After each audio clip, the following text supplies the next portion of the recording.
Hi guys, welcome back to my channel. Today I've got Georgia again sitting in my chair. I'm going to do like a party glam look for you guys with like red tones and rose gold glittery lids. So let's get started. So I'm just starting out by concealing under the brow and making sure I prime the lid with that concealer as well, and then I'm just setting it with a light colour out of the Soft Glam palette. Just making sure I'm patting that in and making sure it is all matte and no sticky bits are still there. To start that transition colour, I'm just using a light orangey tone in the outer V. Just making that nice and blended and just doing little like dabbing motions, like a little bit of a swipe. I'm then taking the Desert Dusk palette and just getting like a warmer red tone and just starting to smoke out that outer V more and put it in the crease as well. With this look, we just really wanted to create like a party clubbing glam makeup, so it can help you girls get ready for the weekend. It's quick, easy, and because of the color tones, it'll pretty much go with any outfit. So after that, I am just going to take a warmer brown colour and continue to smoke out that outer V and crease, just using windshield wiper motions. I am trying to create that like V shape, like a strong line out the back. We want it to be like really neat, tidy, clean and cut. Just beautiful clubbing look. I am just continuing to deepen the shades on the lid, just with different brushes, different shades. The palettes I used was like the Morphe palette by Jacqueline, the Huda Beauty Desert Dusk, and Soft Glam by ABH, and I'm pretty sure I used like a little Huda Beauty one also.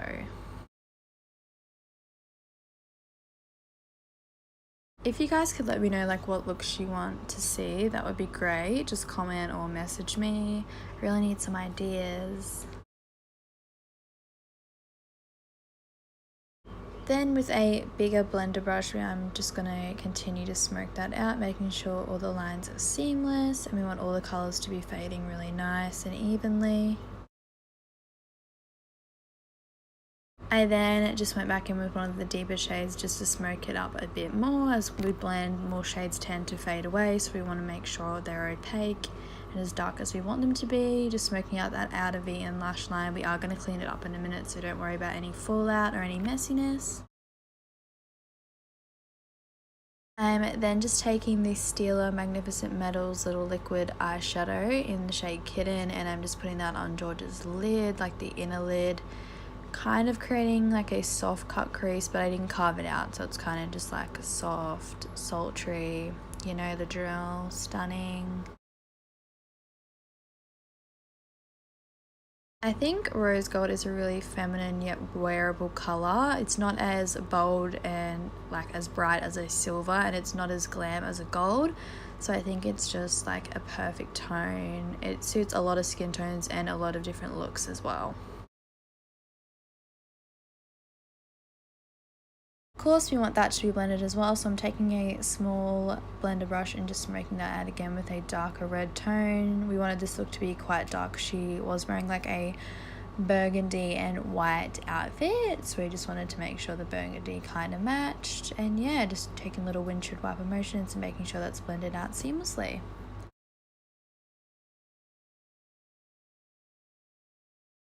A lot of you guys say you struggle with eyeshadow the most out of all your makeup looks. I just think you've got to keep trying, got to try different techniques, try different brushes as well. Sometimes, I know it sucks, but sometimes cheap brushes just don't do the trick. So you don't have to buy really expensive ones, but some really do make a difference. Same with the products you're using. Like if you're using a really cheap palette, the eyeshadows aren't going to be as blendable, they aren't going to be as seamless, so it's just a bit of everything really, but practice literally makes perfect. That's all I have to say.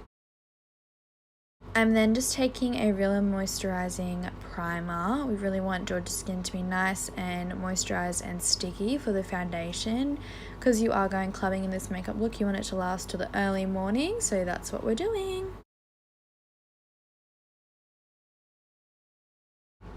Then Then with the Maybelline 24-Hour Superstay Foundation, I'm just dabbing that onto George's skin with my beauty blender. It is damp, and I'm just making sure I cover all her little blemishes and to give a pretty good coverage on her beautiful freckles. We did do a lighter coverage than we normally do just because I wanted a few of George's sneaky little freckles to pop through on this look. I'm making sure I get all the little nooks and crannies around the nose, ears, also blending down the neck because she is wearing a high neck, so we were able to do that today. Also making sure I have it picked the right color for George's skin tone, which this one matches pretty perfect to her fake tan shade, so we were pretty happy about that.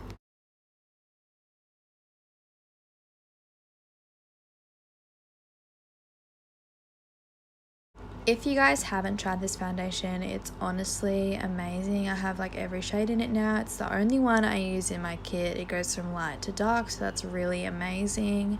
And it's so affordable. You can get it from Chemist Warehouse for $15 or $25 at Priceline. It's so great for the price and I'm in love with it. Then I'm just taking a full coverage and brightening concealer and putting that under George's eyes, on her nose, her forehead, her chin and her cupid's bow. I really wanted to give a really highlighted effect because the rest of the face wasn't as full coverage. You want to keep it highlighted and full coverage in the areas that she did need it. I'm also going to blend that out with my damp beauty blender. I leave under the eyes till last because you want that full coverage to blend in as long as it can, which it kind of like bakes it when you leave it for longer. I learnt that trick off the wonderful Patrick Star. So yeah, and you want to make sure you blend this out seamlessly under the eyes too. There's nothing worse than seeing like a bit of dark circle coming through.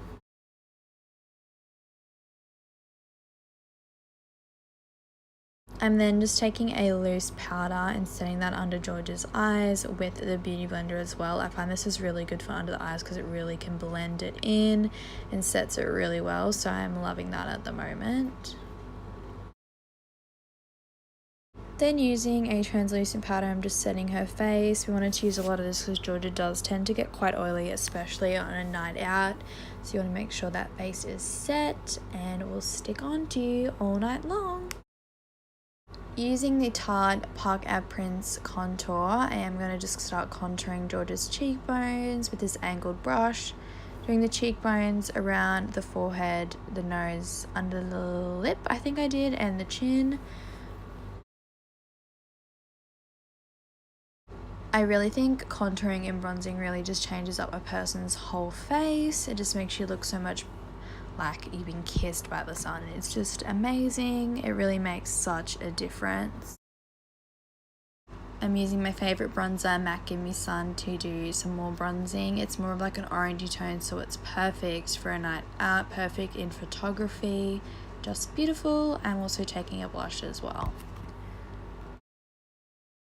Using the Inglot shimmering powder in the shade 02, I'm just going to highlight George's cheekbones, nose, cupid's bow, inner corners and brow bone. This is literally the best highlighter I've ever used. It's so glowy. It's not glittery, it is a glow, and it's just beautiful because you can really control how much you put onto the brush because it is a loose powder.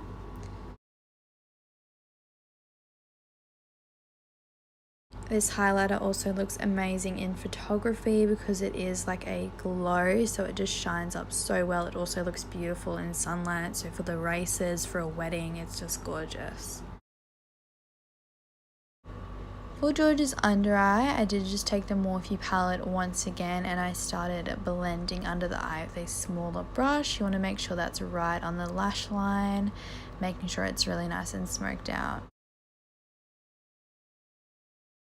I took a few different colors to achieve this. You just want to make sure it kind of matches your transitions on your top lid. You just want to make sure it's really nice and smoked out and there's no like little harsh lines or missed little gaps. I'm then just touching up that little eyeshadow again, making sure it's as bright and as glittery as it was in the beginning. Then I'm just taking a nude lipstick and putting that on George's stunning little lips. Not little, big lips.